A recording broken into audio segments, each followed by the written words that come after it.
천국 가는 게 쉽습니까? 천국을 이루는 게 쉽습니까? 누가 좀 대답을 하실까요? 찬양대가 대답하실까요? 네. 천국을 가는 게 쉬워요? 천국을 이루는 게 쉬워요? 가는 게 쉬워요? 그냥 천국은 아무나 다 갑니까, 그러면? 네. 천국 가는 게 쉽죠. 왜요? 예수님께서 다 일을 해놓으셨잖아요. 그러니까 우리는 마음으로 믿고 입으로 시인하면 천국 가는 거예요. 그런데 천국을 이루는 건 어떻죠? 거기서부터 시작하는 거잖아요. 구원받은 사람들이 성화되면서 이루는 것이 천국이에요. 그러니까 천국을 가는 것보다 천국을 이루는 것은 더 쉽지 않은 일이죠. 그렇죠? 여러분 이해가 되십니까? 예. 그런데 여러분 오늘 이 말씀을 읽어보시면 예수님은 천국에 대해서 비유로 말씀하세요. 은유를 동원해서 천국을 말씀하고 계십니다. 그런데 학자들에 의하면 예수님이 이렇게 은유적으로 말씀하신 게 예수님 가르침의 3분의 1이 된다고 얘기하네요. 그러니까 그만큼 많이 비유를 들어서 말씀을 하셨어요. 근데 우리가 오늘 세 가지를 살펴보게 될 것인데 왜 예수님은 그러면 비유를 들어서 은유를 통해서 말씀을 하셨을까 하는 거 한 가지를 먼저 보고요. 두 번째는 이 천국 비유가 어떻게 전개되어 가고 있는가, 어떤 순서로 천국 비유가 이루어지고 있는가 하는 것을 두 번째 보게 될 거예요. 그리고 천국 비유의 결론은 무엇인가 하는 것을 우리가 함께 살펴보도록 하겠습니다. 맨 먼저 천국을 이렇게 비유로 말씀하신 까닭이 뭐예요? 비유를 말씀하신 근본적인 목적이 뭡니까? 여러분 생각해 보셨습니까? 어떤 거는 알 수 있을 것 같은데 어떤 거는 모르겠죠. 그죠? 어떤 거는 쉽게 와서 닿는데 어떤 거는 쉽게 와서 닿지 않아요. 그러니까 제자들도 예수님께 이 비유는 뭡니까? 라고 질문하기도 했다는 것을 우리는 성경을 통해서 알 수 있어요. 그런데 우리가 한번 그 말씀을 살펴보도록 하겠습니다. 마태복음 13장 14절에서 16절을 한번 보겠습니다. 이 말씀에 보시면 예수님이 비유를 이렇게 말씀하시는 까닭을 분명하게 증거하고 계세요. 한번 같이 읽어볼까요? 이사야의 예언이 그들에게 이루어졌으니 일렀으되 너희가 듣기는 들어도 깨닫지 못할 것이요 보기는 보아도 알지 못하리라.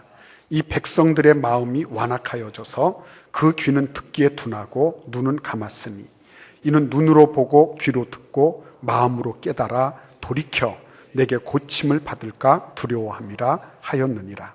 그러나 너희 눈은 봄으로 너희 귀는 들음으로 복이 있도다. 아멘. 예. 이사야의 예언에 그 사람들이 듣기는 들어도 깨닫지 못하는 거예요. 틀림없이 보기는 봐요. 보는데 그 의미를 알지 못하는 거예요. 문제죠. 그죠? 예수님께서 비유를 말씀하시고 은유를 동원하신 이유가 뭐냐면 가려지기 위한 것이다 라고 말씀하시는 거예요. 틀림없이 듣기는 듣는단 말이죠. 깨닫지 못해요.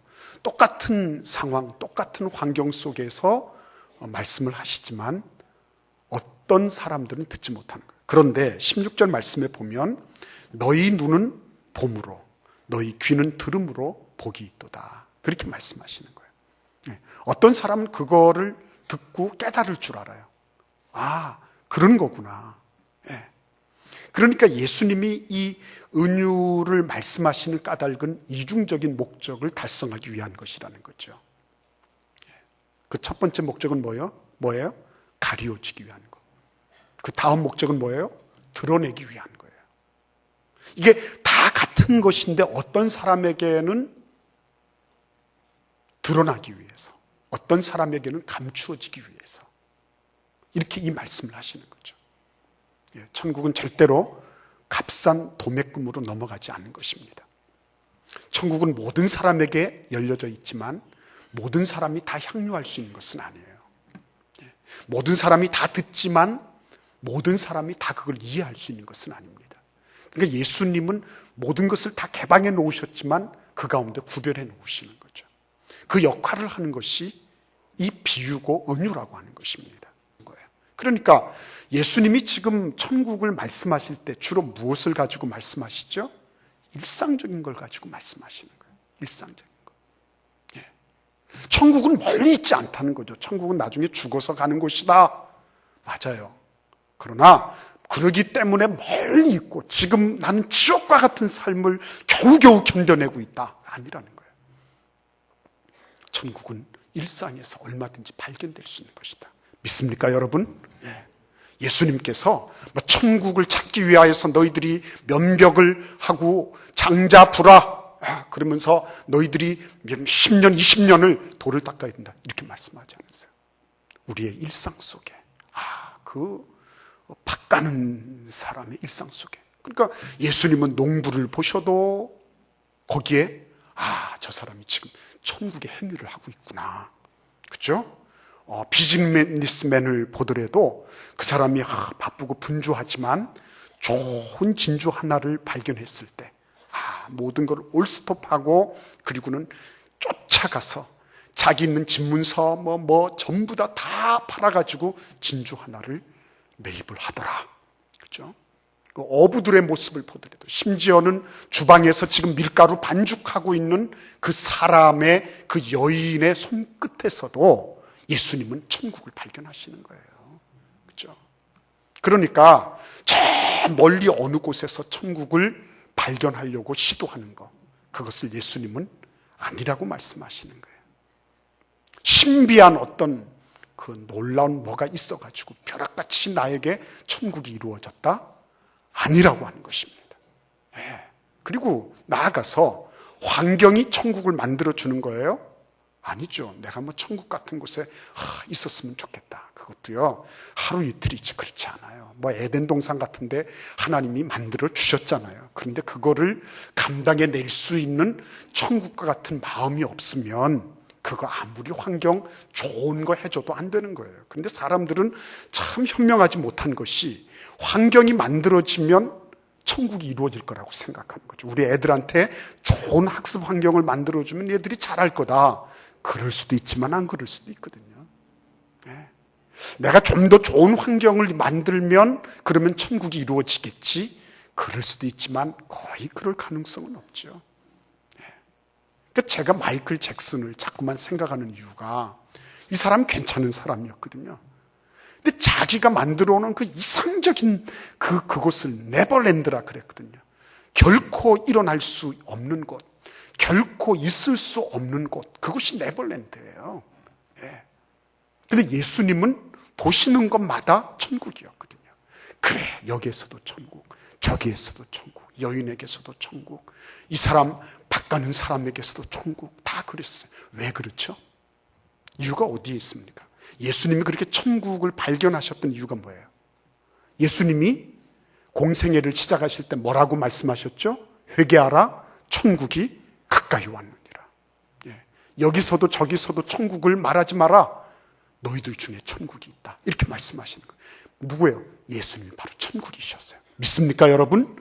예수님이 하늘나라가 도래한 그 사건이 예수님 사건이었거든요. 그러니까 예수님은 천국이셨기 때문에 천국을 제일 잘 알아보시는 거예요. 천국을. 무엇이든지 예수님은 천국에 가야지 천국이라고 말씀하신 것이 아니라 있는 그곳이 천국이었어요. 그래. 그 여인의 손끝에서 조금씩 넣는 효모를 보면서도 예수님은 그래, 저게 천국이야. 마음속에 천국이 가득하신 거예요. 그 사람이 겨자씨 하나를 가지고 가서 자기 밭에 심을 때도 그때도 그래, 저것은 천국의 행위야. 그렇죠? 무엇이든지 예수님은 천국을 발견하실 수 있었어요. 이유는 그분 자신이 천국이었기 때문에. 믿습니까? 여러분, 천국이셨던 예수님이었기 때문에 천국 잘 발견할 수 있었어요. 그러면 우리는 어떻죠? 우리는 어떻습니까? 우리는 그런 가능성이 있어요? 일상적인 삶 속에서 우리가 천국을 누릴 수 있어요? 없어요? 있습니까? 없습니까? 있다면 왜 누릴 수 있죠? 그렇죠. 천국이신 예수님이 우리 마음속에 들어와 있기 때문에, 그분께서 우리 마음속에 들어와 계시기 때문에 우리도 일상의 삶 속에서 천국을 누릴 수 있게 된 것입니다. 아멘 하십시오. 천국은요, 천국은 내가 뭘 이겨서 천국이 아니에요. 저도 천국이에요. 십자가에 달리실 때 예수님이, 야, 내가 억울하게 죽는다, 나는 지금 개죽음을 하고 있다, 이렇게 말씀 안 하셨어요. 십자가에서도요, 예수님은 다 이루었다 그러시면서 숨져가셨어요. 십자가에서도 예수님은 이루셨어요. 그렇다면 우리가 우리의 일상의 삶 속에서 예수님, 천국이신 예수님이 우리 안에 들어와 계신데, 하늘나라가 우리 안에 예수 그리스도로 말미암아 들어와 계시다면, 그렇다면 우리도 어떻게 할 수 있죠? 천국을 다 누릴 수가 있는 거예요. 그런데 질문이 있죠. 왜 못 누리죠? 못 누리는 이유가 어디에 있어요? 예? 그래요. 좋습니다. 근데 오늘 이 말씀을 한번 보세요. 천국을 발견했단 말이에요. 보화를 발견했어요. 그런데 보화 발견한 다음에 어떻게 합니까? 이 사람이 자기 집으로 쫓아가서 그 다음에 어떻게 해요? 자기의 소유를 몽땅 팔아가지고 그 밭대기를 산단 말이에요.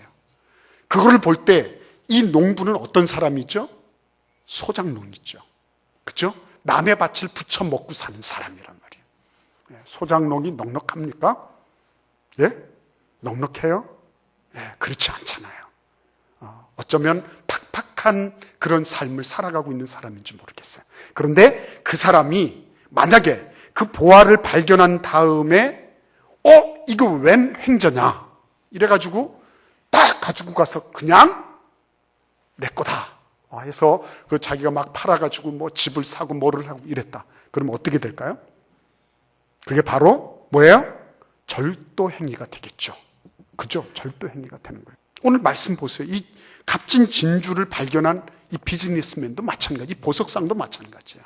이거 엄청난 거다 싶으니까 어떻게 해요? 자기가 가서 자기 소유를 다 파는 거예요. 엄청난 거다. 이거 내 거. 이렇게 하면 그거는 바로 철창행위 되겠죠. 과정이 있어야 되거든요. 과정이. 그 과정이 뭐죠? 천국을 얻는 과정이 뭡니까? 하나님께서 우리에게 주신 이 모든 것들을 소화해서 흡수하는 것이 필요하잖아요. 나에게 이것이 어떤 의미가 있는 것이다. 이거 필요한 거거든요. 근데 일상 속에서 그거를 발견하지 못하는 것은 그냥 막 먹고 그대로 설사하는 것과 같은 거예요. 너무너무 안타까운 거죠. 그렇죠? 여러분, 여호수아서 1장 8절 말씀에서 하나님께서 여호수아에게 뭐라고 말씀하십니까? 이 율법책을 뇌 입에서 떠나지 말게 하며 주야로 그것을 묵상하여, 주야로 그것을 묵상하여. 묵상하는 게 뭡니까?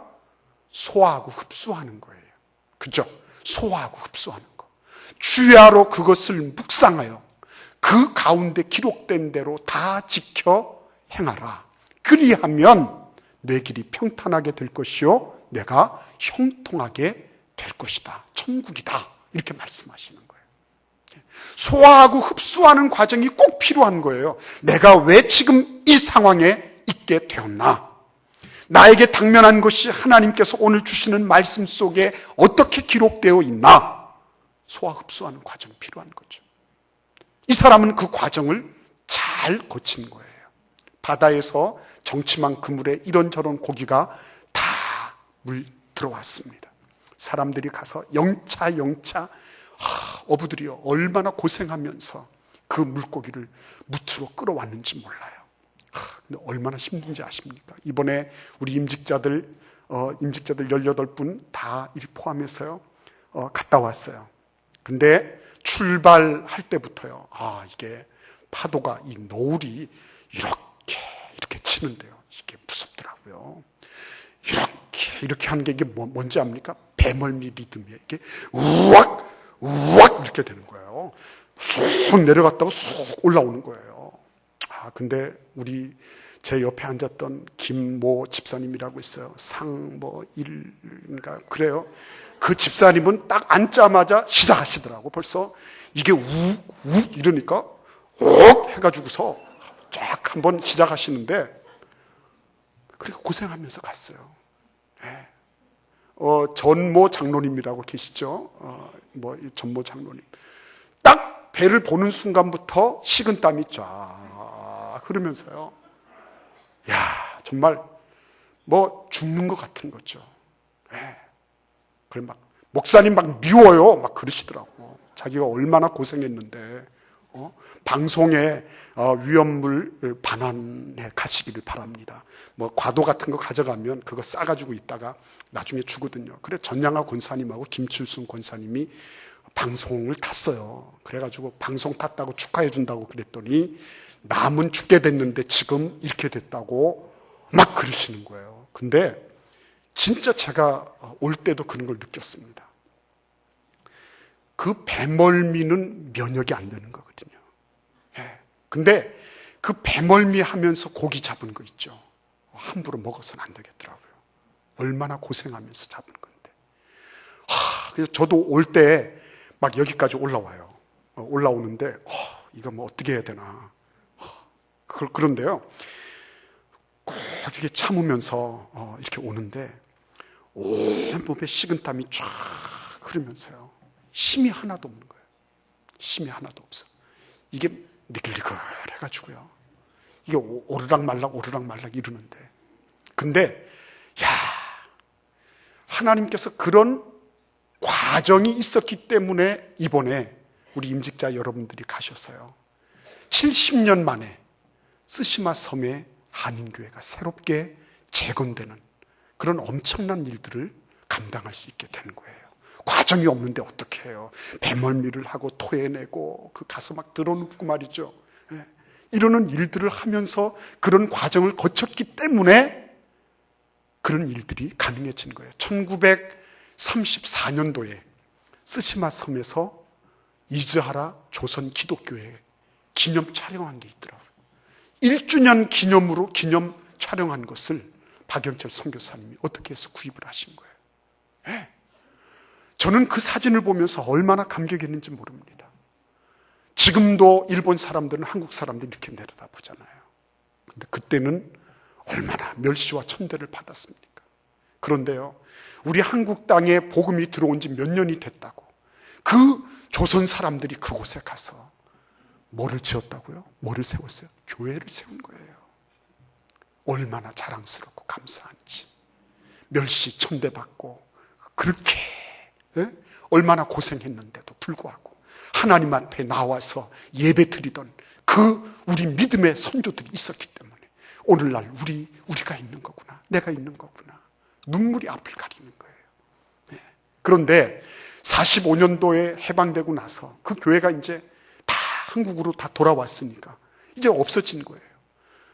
70년 만에 그곳에 있는 우리 한국인들을 위해서 우리 박영철 선교사님 더불어서 이제 한인교회가 세워지게 된 거예요.